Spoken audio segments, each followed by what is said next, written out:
athletes out to train teachers, coaches, parents, staff, and students on recognizing the signs of violence, domestic violence, relationship violence, and then how to prevent that, how to intervene, how to act appropriately as a bystander when you see that happening. And so today was the kickoff, and it was great. It was great. So, this came about because I was asked about, well, a little bit of background here. Some of you know, in a former life, had a sports background. And then... Lacrosse, right? My dad's using that commercial. But, I bring that with me, but then I as a civil rights lawyer, somebody who was a prosecutor in Middlesex for a period, you see the domestic violence cases, and you see like these generations of replication of violence in our communities. I was with a group of survivors, teens who've been through a domestic violence program, and they talk about sort of the numbness. I mean, they'd seen their mother beat up, they'd seen their older sister beat up. It just became so normalized. You got to break that. And when I was asked about Deflategate, my comment was the NFL's priorities are misplaced. They should be focusing on issues of sexual assault and domestic violence that are pervasive in our country. 1 in 3 women will experience sexual, physical, or emotional violence at some point in their life. 1 in 4 college women will be assaulted on a college campus. Every 9 seconds in this country, a woman is beaten. So we have work to do. And it is my view that we need to get people at a younger and younger age and teach them the right kind of behaviors, how to protect themselves, and be healthy and protect their peers. So I'm really excited. As you know, Mr. Kraft is about execution and getting things done, and so are we. And I think this is a really innovative formula. So I was thrilled to be able to come up here today and launch it. What was great is that the students were talking. And they were talking about how they see things, and they're key to this. We've got to get to the students so that students can talk to other students, right? I think that's how you really change hearts and minds and culture around this kind of behavior. So it was terrific. I think it's a success. That was a great introduction. Thank you for coming to the Sun and joining in with us. If my math is correct, and I heard this last week of the Mass Newspaper Publishers Association, I think the new constitutional officers are now about 336 days into their 40-year term. So tell us about those first 336 days briefly. No, but is it everything you thought it was going to be? Are there anything that have surprised you? You've canvassed the state, and just your general impressions of those first 336 days, 1/4 of your term. You happy the start that you're off to? Or let's get some self-criticism before we keep it on. Yeah, there you go. I think one of the things that surprised me was the fact that there were mice in my office. Actually, I was surprised about that. One of the first days I was in my office sitting there, and I saw a mouse run across the room. So that's something I hadn't sort of anticipated, but we're dealing with that. Another thing that surprised me in all seriousness is that people have been across the state so willing to want to step up and help. I mentioned the example with the Patriots and business coming forward. We have that experience in the nonprofit space where we're partnering with any number of nonprofits on initiatives right now. The business community coming forward and wanting to help and to work with our office. Others in government at the state and local level, importantly, and folks from academia as well. And I think that's terrific because I think here in Massachusetts we should be harnessing the best ideas and talents and skills from a variety of places to get things done. And that's really how I approached this job. I ran as a people's lawyer. I ran with a vision of wanting to serve people here in the state on a number of fronts. And probably the best way to be able to do that is to make sure we're leveraging and maximizing opportunities to work with other people. And that's a big part of it. It's why I formed a community engagement division, because I knew from running my son's from running. Not only did people not know who I was, that was a huge challenge, of course, because nobody knew who the heck I was. But they also didn't, I felt like they didn't understand enough of what the Attorney General's office does and can do for them on consumer issues when you're the victim of a predatory student loan or bad action by a credit card company, or you get ripped off at a car dealership, or somebody has not paid you the wages that you were due, or your civil rights got violated, you know, or your senior parent is maybe the victim of neglect or abuse, right? These are ways that we can act, that we're there to watch taxpayer dollars and make sure that the money spent on contracting gets spent on the contracting promise. You know, just making sure that we're more out there in the community, and that's why we created this community engagement division. Take the office to the neighborhoods, to the streets. We've had community action hours where people can come with their actual complaints, and we have lawyers and mediators right there on the spot to work with them. You know, an impression is that I think that both the governor and I made combating the heroin opioid crisis a top priority, and let's confirm every single day that we are out there with the number of deaths and the number of overdoses. It has been a place for partnership. It has been a place for a multi-pronged approach, which is what is needed with this public health crisis and epidemic. But I think we were right to make that a priority, and I'd be happy to talk more specifically about some of the work that we've done, but there is more to do on that. Did you think it was as bad as it is when you first went into office? The situation?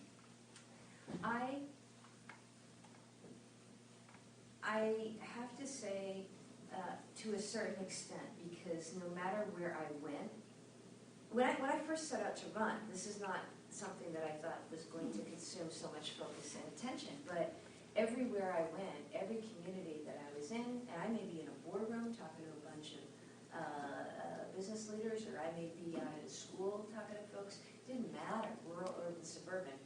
This was the issue that people came up afterwards and wanted to talk to me about. Their kid who's struggling, a parent who just lost her daughter, a young man who just lost his father. I mean, this was what was on people's minds. Then when we got in,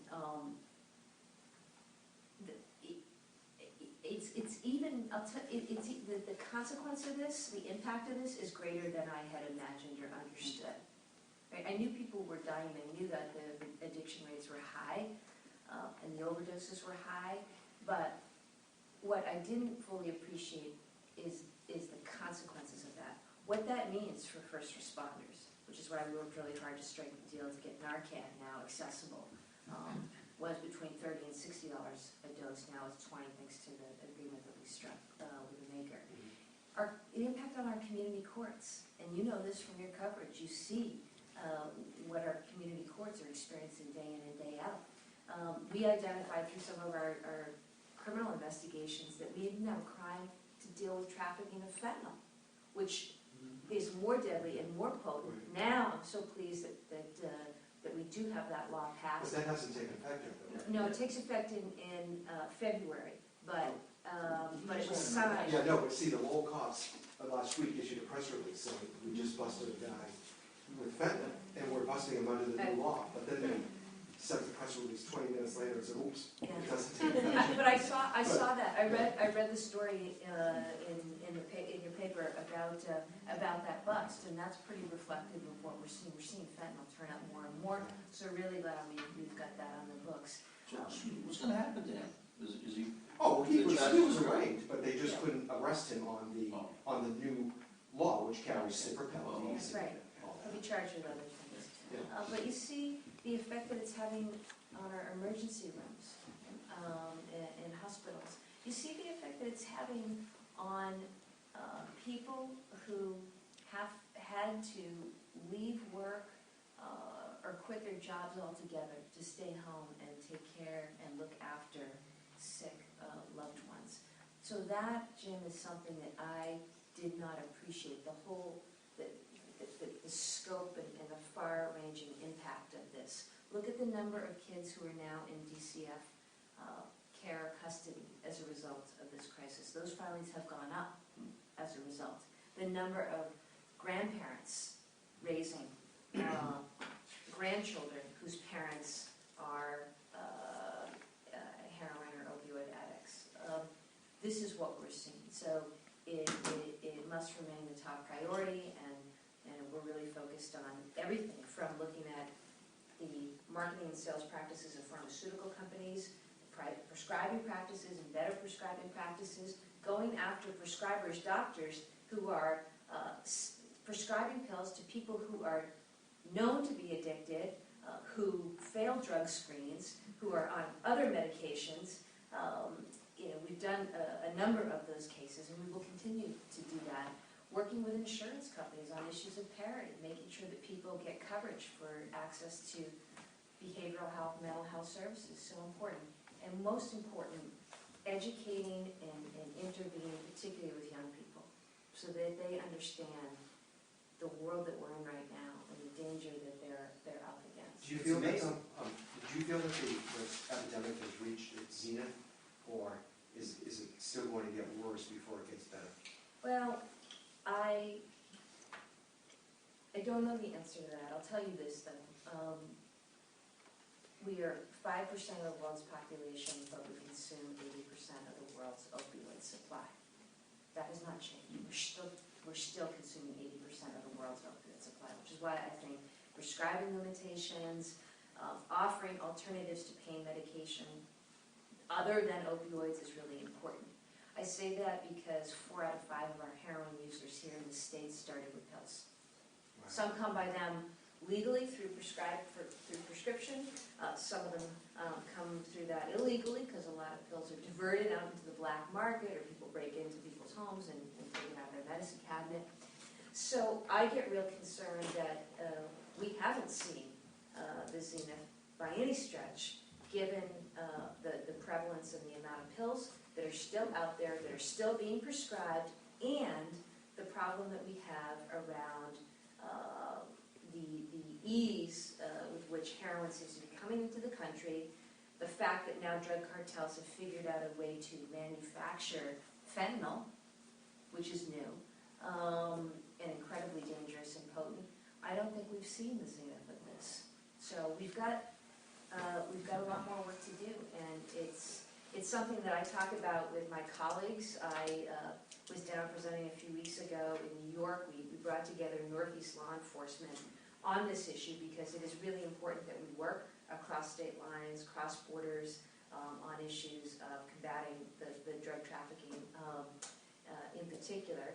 And nationally, you see it now. It's emerged in the presidential debate and discussions because I just know it's ravaging communities and families across this country. So it's amazing how quickly public opinion about you guys are doing your job in getting people to change their minds about how we view a drug addict, and I think that also speaks to the fact that this is an epidemic that crosses all financial levels, and so that people are saying, the lock 'em up mentality just doesn't work, and a lot of those kinds of crimes are because of this addiction, and we can't just simply imprison all these people. We have to treat them and that's happened very quickly. That change of opinion, I think, has happened very quickly, and I think it's because people are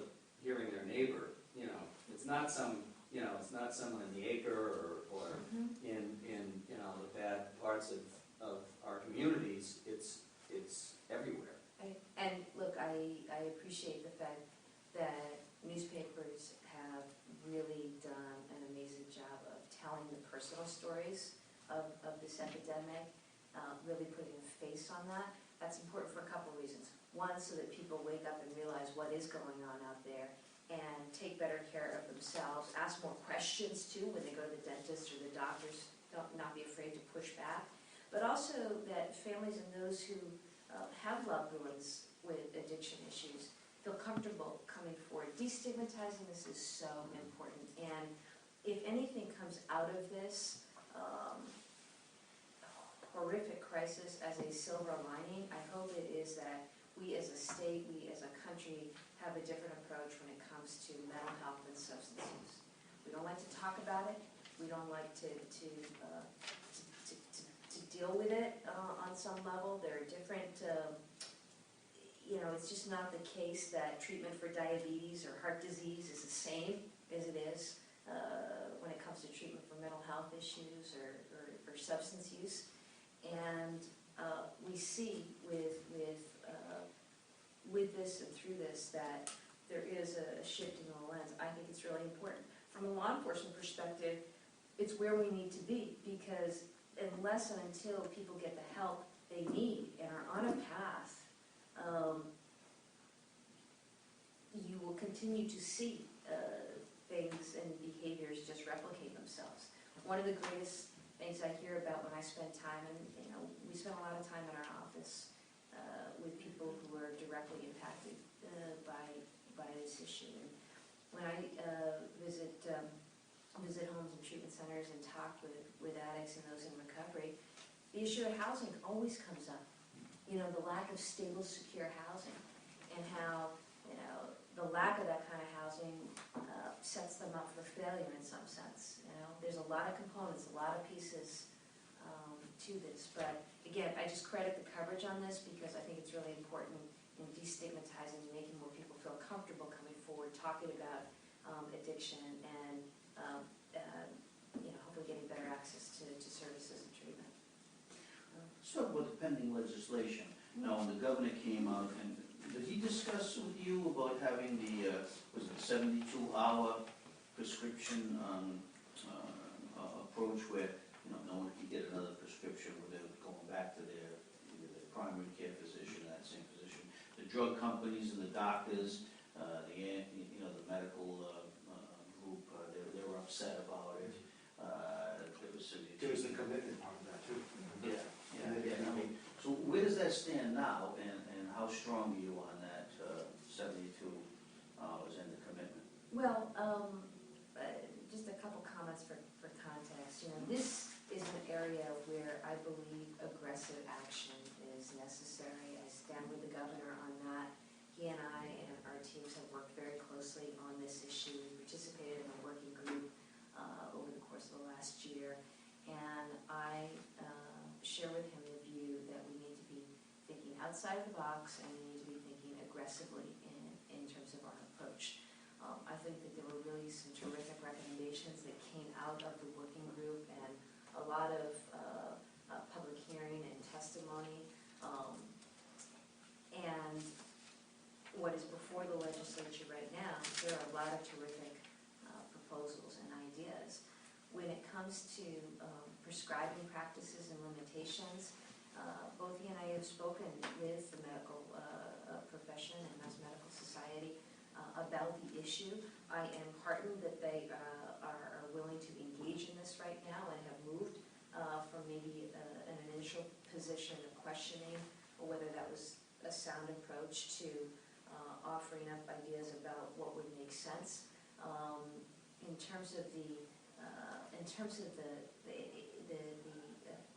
commitment issue, I'll tell you, a couple of months ago, I was walking out of my house in Charlestown, and I live right on a park, and I looked up, and my neighbor was walking his dog, but it stopped by a bench, and there was a man on the bench, and they're right next to the fire station too,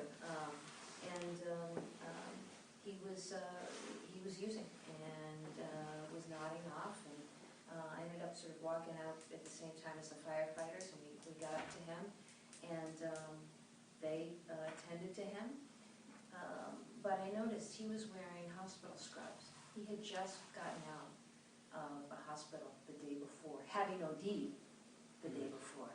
Oh. And when he came to, the first thing he said to us was, "Take me to Cambridge Hospital. Can somebody take me to Cambridge Hospital?"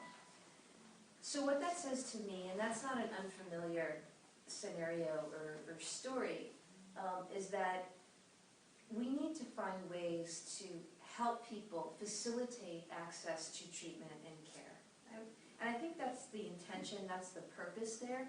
I think that what we need to do now is think through some of the details of that.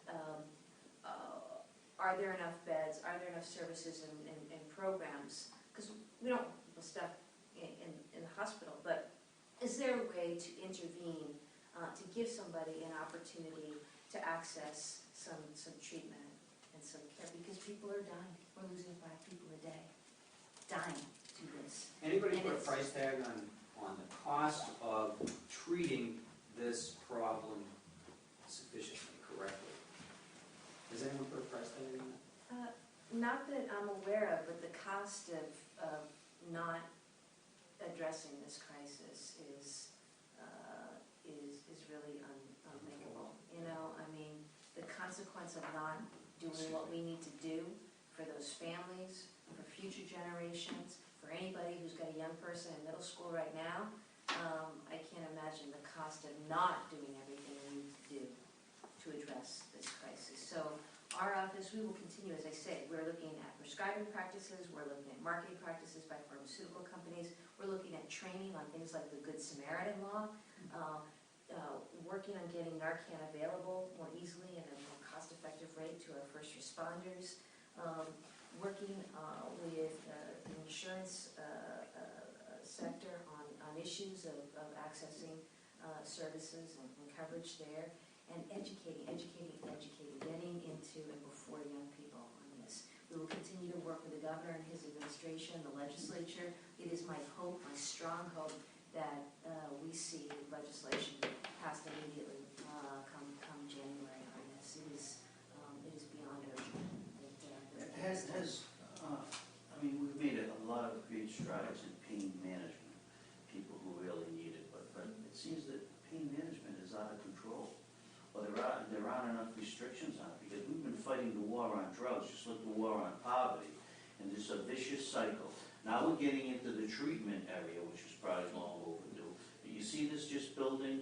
Yeah. We're not taking the drugs off the street. The cartels are still doing their thing. We can't put them in prison anymore. We don't have enough space. And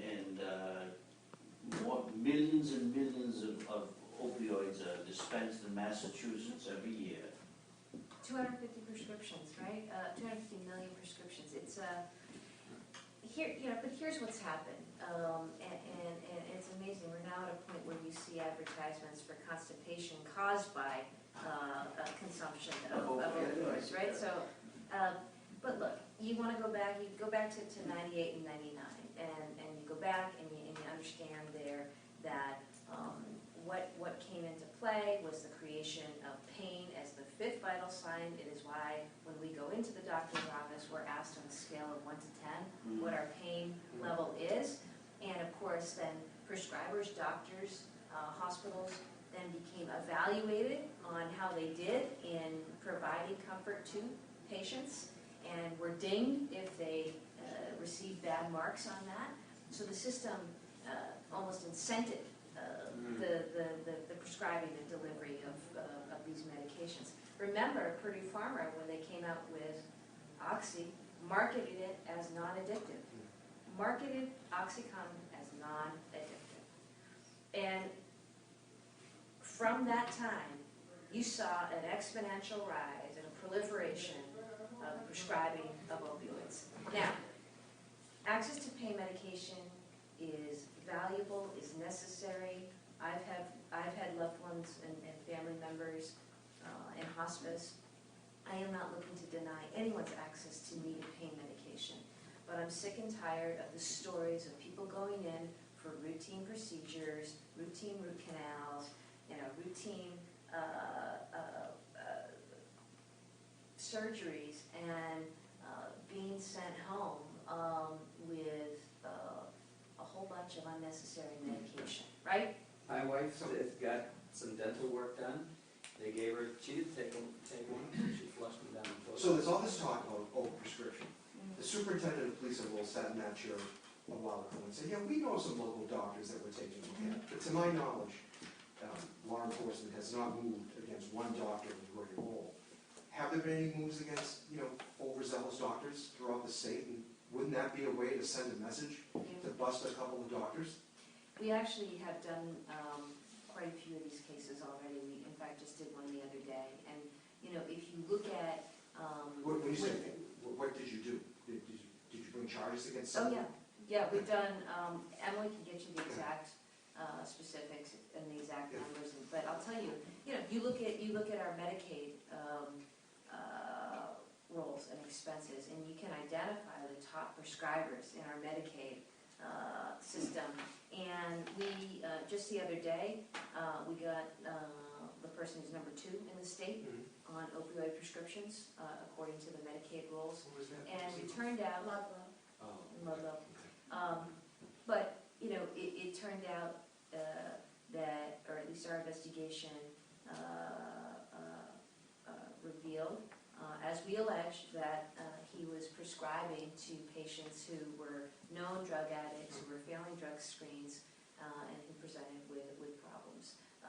We went after, as you may remember, a treatment center in North Andover a while back that we allege was charging Mass Health patients cash for Suboxone.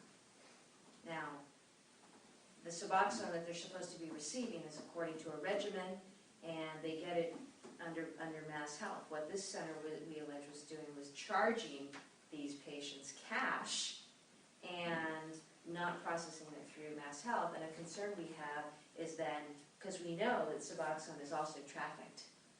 So we pay close attention. That's part of the prong of this is, both educating doctors and prescribers, giving them the tools they need to succeed, which is why we need a prescription drug monitoring program that works.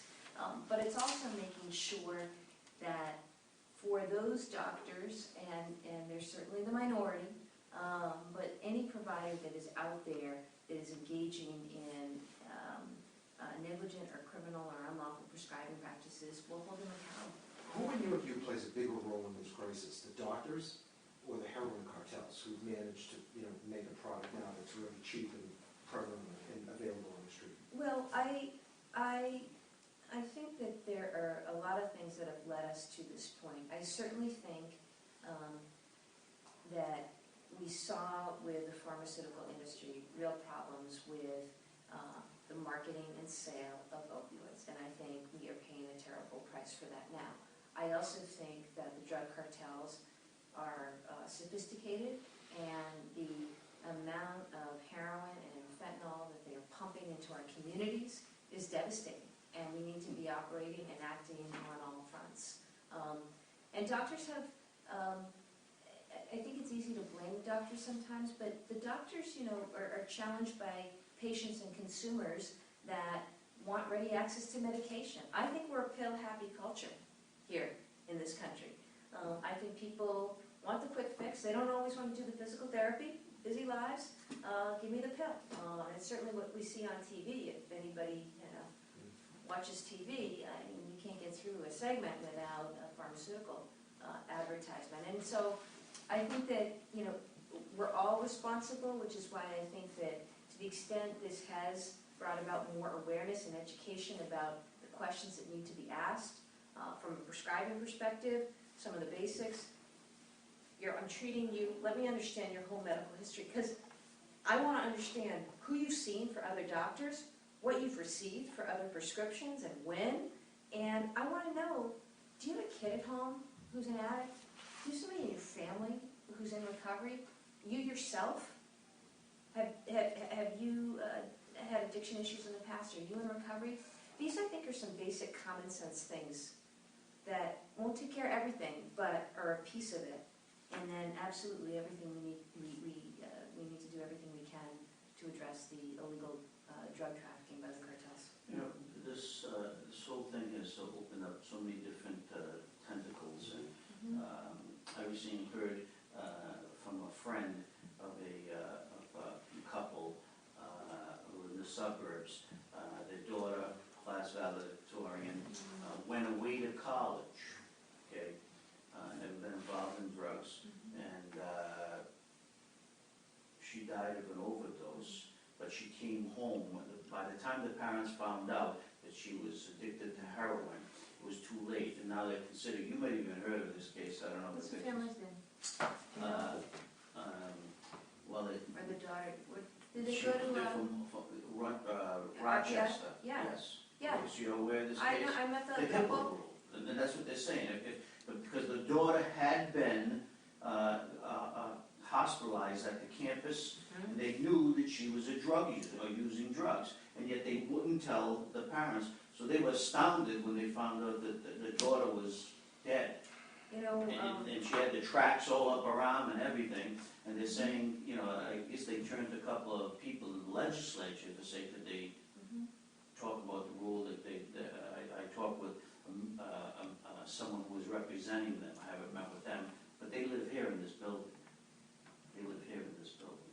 They sold their home in Marlboro and they moved here, and they live here. They bought one of these luxury condos. When their daughter went to school, they said they want to downsize, and but it was shocking that a school, because of the HIPAA law, they couldn't tell. And this is probably only one case. There's probably hundreds of them all across, but they won't even tell you if they got a bellyache. If your kid's got a bellyache, they won't call you. Once they turn 18, the college will not tell you anything. Right, so that's the other thing you're battling here, that the student has rights, and yet the parents are paying the bill, and it's their daughter, and now they've lost the daughter, they say we could have intervened. Isn't that what we're trying to do, we're intervening with kids who might get involved in drugs? I just think that is so sad, and you talk to them.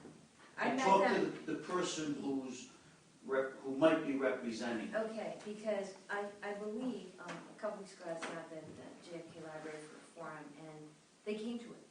And I talked to them, I believe, this couple afterwards. And they told me, I remember it was Rochester, I shouldn't say RPI, Yes, it was New York, Rochester. and It heartbreaking. was University of Rochester. Yeah, absolutely heartbreaking, and it's something I want to look at, because I understand and have great, I can't imagine how they feel in knowing and in wanting to have had that information so that they could help their daughter. You know, obviously we're respectful of people's privacy, there are important laws in place to ensure that, but we are talking about young people, we are talking about a disease that is deadly, that we know it is very hard for any one individual to get out of this through her own work. It does happen, and those stories are inspiring.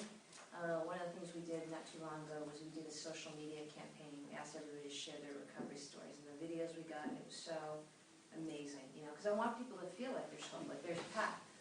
My point is, you can't expect an individual on his or her own to get out of this, which is why they would need the support of family and parents and others. So anyone who's had kids that just because they turn 18, it does not make them an adult. Oh, it's infuriating. Yeah. I mean, that college HIPAA thing is, yeah. No, and we know the studies are out there in terms of the juvenile mind and how long that takes, and it cuts across a lot of issues, sexual assault and anything else. And that's your next story. The convicted murderers, Yeah. they were convicted in their teens, and now the SJC is saying you can't put them for life, because their brains weren't developed properly. Well, we spent a lot of time on this, we Yeah. could talk for 2 hours. So Well, yeah. any last questions at all, so we can move on to? no, but Is there anything that can be done to make the opiates more difficult to get? For example, within a week, my son went on active where I had to basically sign over our soul to say that he would not share the drug, he would not do anything. And then he got his wisdom teeth out, and they gave him OxyContin. I'm sorry. Is there any way to make Sorry. those drugs as difficult to get as Activine? Well, I think there is. And this is what we've been talking about with guidelines that should be in place when it comes to prescribing. Was your son asked about other medications he uses? Was he asked about, are there addiction issues in your family? Does he himself have addiction issues? What are the alternatives? I mean, so often we hear certain pills being prescribed when maybe, all that was needed in the first instance was a Tylenol or Tylenol with codeine, right? What is the, Yeah, we went What is the through- process? We went through this whole list of, our family medical history with the Accutane, is he, going to become, hyperdepressive and shoot up people, and then it was just handed to us after he got his wisdom teeth, and I said, no, that's a little bit too strong. right? No, and it's great that you pushed back on that. In my view, look, I'm only a JD, I'm not an MD, and I respect the doctor-patient relationship, and doctors and providers are there to do good and to help people and to heal people. But I think they don't want to be told. well, I what think to do. Especially by the that my impression right now with the medical community, I mean, people understand the severity of this crisis. We have some wonderful doctors who are working with us and folks from the medical community, and they want to be and should be part of the solution. So whether they impose it themselves or it's imposed on them, I don't care. But we need to have a sensible set of practices when it comes to prescribing and receiving medication. Also, making sure that people are educated. When you're done, let's make sure there's a step-down program and you can step off these medications. And also, don't leave unused medication lying around. Take it to your police station, safe disposal box, and be rid of it. So, Maura, just one more question from Todd. on this Yes. topic. Okay, who knows more about this than anyone?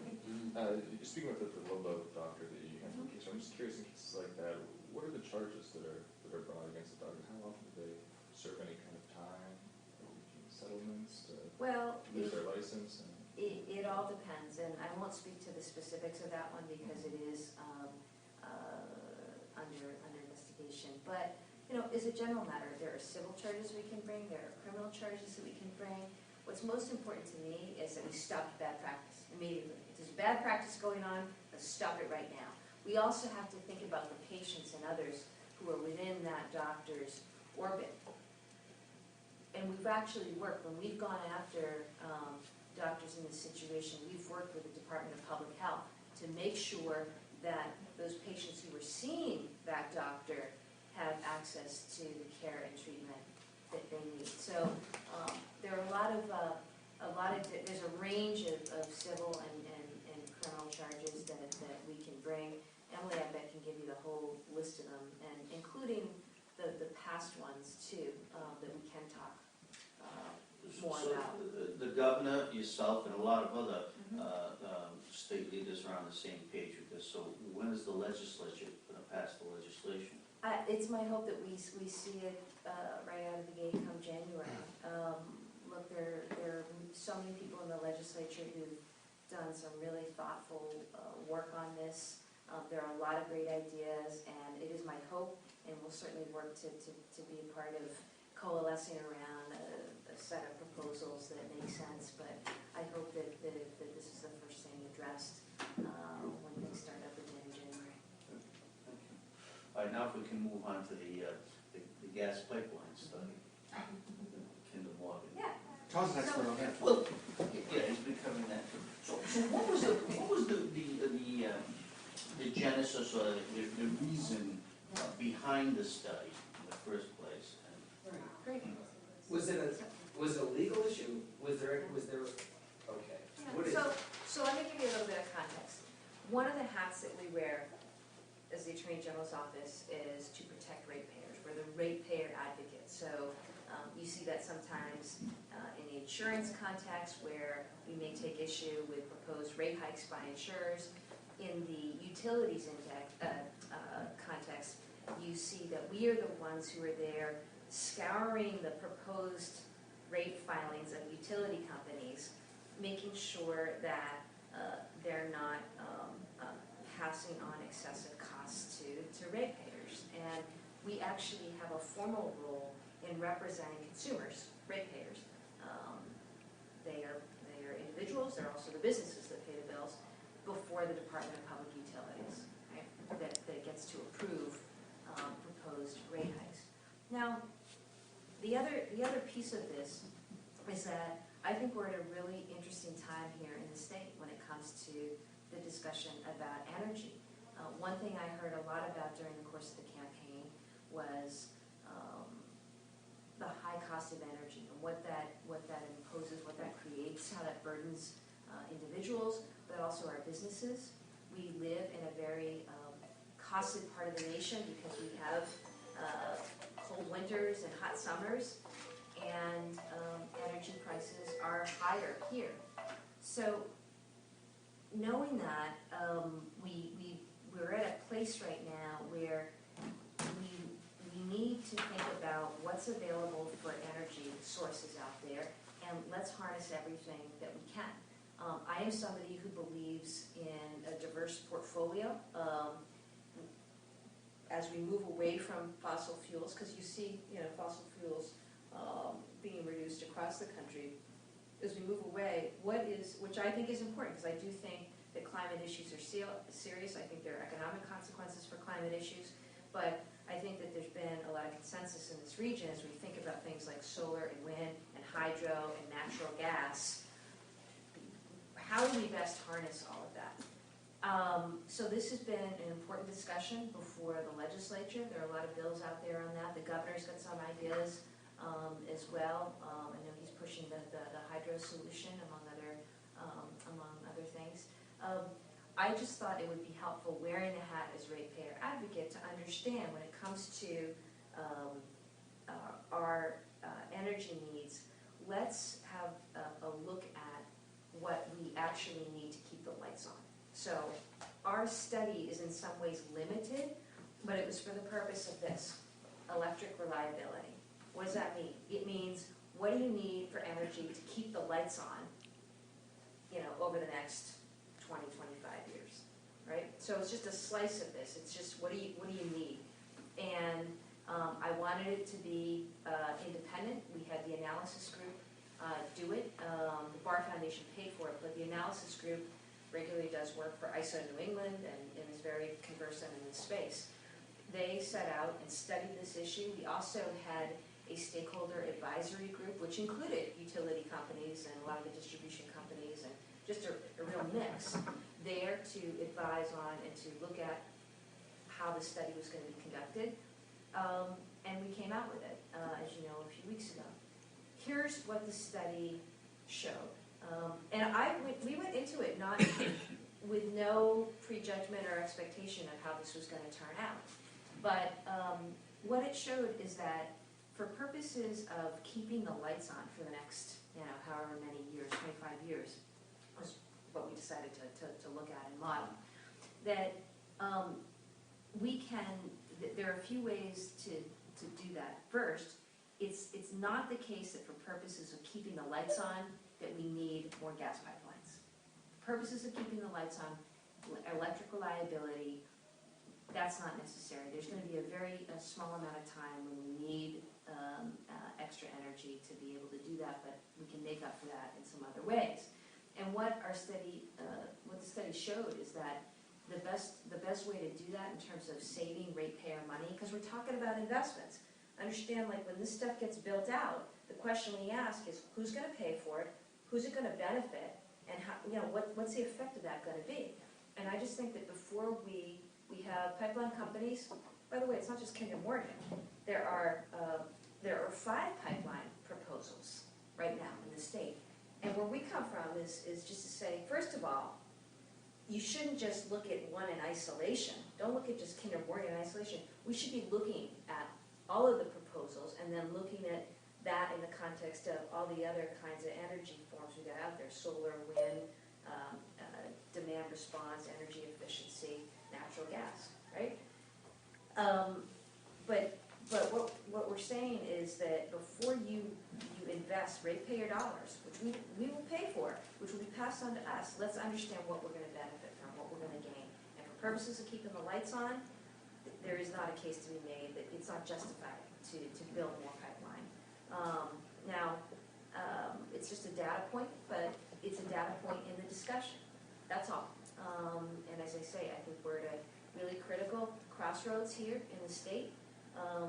But I think you see a lot of talk about the need to avail ourselves of all sorts of energy sources. And, we're happy to continue to participate in that discussion and explore things lot of with the gas. administration and with the legislature. A lot of gas is used to heat homes, though, it's not just to keep the lights on. Am I missing something there? I mean, did the That's what study I- take that into account? Yeah, that's when I mean, You know. I mean the proverbial to keep the lights on, whether it's to heat your homes or keep the Okay, lights right. on. Okay. It's just that we're not gonna Because have a more, brownout or a shortage. A lot of people converted from oil to Yeah. natural gas because they saw it as something that was gonna be cheaper, Right.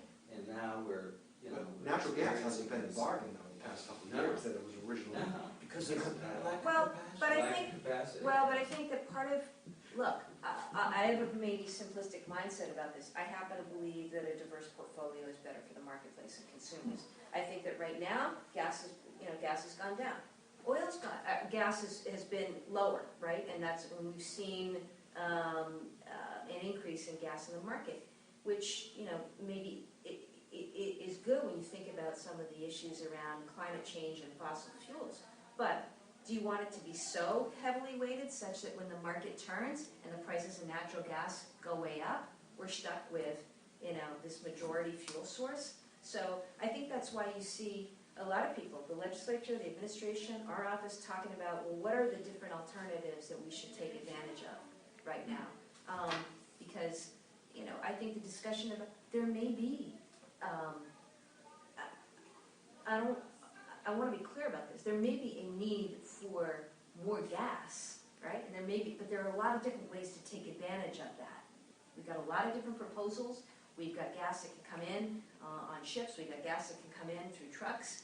The question is, before you put money down and ask ratepayers to foot the bill on sizable energy infrastructure that we are going to live with, for a long time, let's just make sure we know what it is we're getting out of that and what the benefit's going to be. It's as simple as that. And I would like to see, I think it's really important that we come together and we get sort of the best understanding of what's going to be the best investment for ratepayers that is consistent with our climate objectives. The thing that our study actually showed is that in this instance, the biggest win for ratepayers, they save the most money. They save some money if we add some gas, but they save even more money if we pursue things like energy efficiency and demand response. You guys know what demand response is? It's basically, it's a system where during high peak usage hours, calls can go into companies or factories saying, why don't you, raise your air conditioning a couple of degrees, or why don't you lower your heat a couple of degrees, right? And so the response of those companies actually has a meaningful impact on energy usage, and as a result, I think that's can happening save in money. the building right now. Is that why you're wearing a sweater?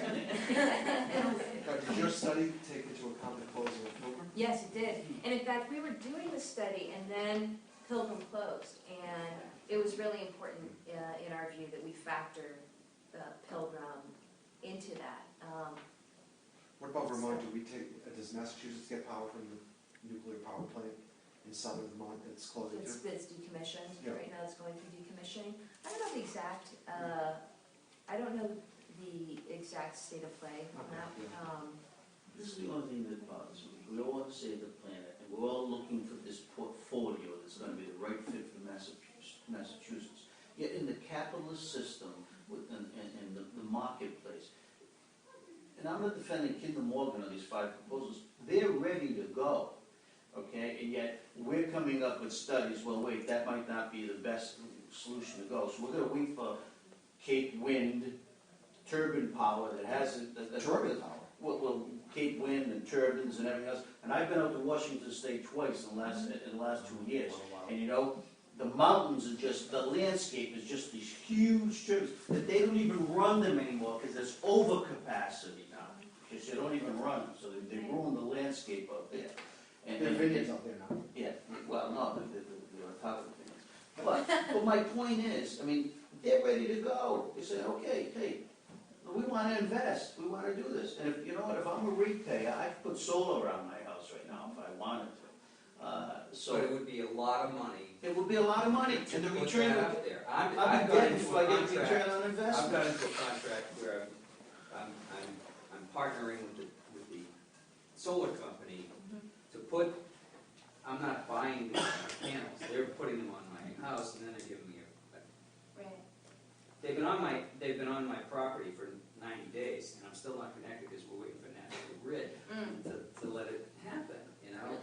And it's made me wonder, are there some companies that are getting people connected faster? Because they told me, at the beginning of the process, it might take 5 or 6 months from the moment you say, yes, let's do this. I'm still waiting, you know, every sunny day, I'm looking at money down. If there was a point I was trying to make, here's what it is. Why should the government be selecting winners and losers? Well, That's FERC's what I'm gonna, saying. well, FERC is, well, I mean, I mean, that's a good one. but it's FERC's responsibility. I mean, ready to go, they're, Kinder Morgan's before FERC right now. I mean, FERC is gonna have to decide, is the authority with jurisdiction over that. And as you say, there are other proposals out there. I think what our study does, our study doesn't have an impact. It doesn't stop anything from going forward. What it does do, though, I think, is just inject this data point into the debate, into the discussion, because we boiled it down to hard numbers and dollars, you know? And I think that if we're gonna talk about, we hear the proposals from the pipeline companies, okay, but let's look behind the numbers, let's understand what it's gonna cost and who's gonna pay for it and what we're gonna get as a result. That is a discussion that we have not really had yet. And, you know, I understand supply and demand and the companies out, particularly, you know, central, as you move into western Mass too, a lot of clamor for more gas out there. We're sensitive to that. But let's figure out the best way to make that happen for ratepayers. And all I'm saying is, we've got an existing pipeline, maybe that we could expand capacity on. We've got other ways to bring gas in. And we've got a proposal for a big pipeline, Kinder Morgan. But policymakers should just figure out what the costs are and what the return on investment. We think about return on investment too. I mean, that's our job as ratepayer advocate. A lot of the stuff, you know, you can get into the weeds on, but I try to keep it at this level of what are ratepayers confronting right now, and what are we going to have to live with in terms of footing the bill for investments, you know, for where our energy dollars are Tell me if this is off base. One of the reasons our cable bills are so high, or mine. No, what? That's who we should be going after. No, but no, they built these gigantic infrastructure systems, right? That they have to maintain now, and half of us don't even watch damn cable. You watch Netflix or you watch Amazon, but you're still stuck paying for all those damn wires. I'd like the It's the Attorney same General's thing. office to look into bundling. You know, it's not good with campaign cash, it's not good with cable. I think there's a mistrust of I utilities, with you. these big companies, whether There it's is. cable or energy. I mean, there's such a mistrust, you know. But it's borne out. I mean, look, it's very frustrating having done this exercise over the last year and a half, looking at, you know, just our internet, cable, wireless, right within our home, and it's, you know, no matter which way you go, they've got it so that things are It's bundled true. in a way you actually can't do anything but. I would love to see a system where we had an option to order up the 4 or 5 channels that we want. Right. I'd be happy to pay for that. But I'm getting far afield, but know that, you know, this is the kind of stuff, but this is core economic security stuff. How much money do you think people spend each year on TV? How much money do they spend on the internet? You know, how much money do they spend on wireless and cable? How does that compare to other countries too, and what they spend for cell phones? And people will be surprised. So what, you know, these are core economic security issues. It's why we're so You focused should on. take that up. It's why we're looking at some of this. The core economic security issue we talk about with student loans. You know, we launched this initiative 2 weeks ago. We're going after the loan servicers who aren't doing right by students, the ones who promise debt relief, and debt consolidation only to tack on fees and add to their bottom line, but cost the students more. We set up a hotline for students, because right now, students can get into income-driven repayment plans set up by the federal government that will help them. You know, it's why we focus on things like auto loans, because, and lending practices, because this stuff has a bottom line effect on families in really meaningful ways. And I'm sensitive to the fact that, you know, an extra $100, $200, $500 at the end of the month for somebody, that means something. How is that hotline going? How is that, are you getting a lot of hits on that, people? Yeah, you know, we are, and we're going to continue to promote it and get the word out about that, because we really want people and families to take advantage of that. Increasingly, I mean, it's not just the young people, but it's people who are not as young anymore, into their 20s, 30s, 40s, 50s, dealing with student loans. It's not right, and I do believe that the student loan situation and student loan debt being $1.2 trillion in this country and growing could be as significant and as severe as the mortgage crisis. When you look at rising levels of default, how is this going to happen? Just the other day, we submitted to the U.S. Department of Education affidavits and statements from students.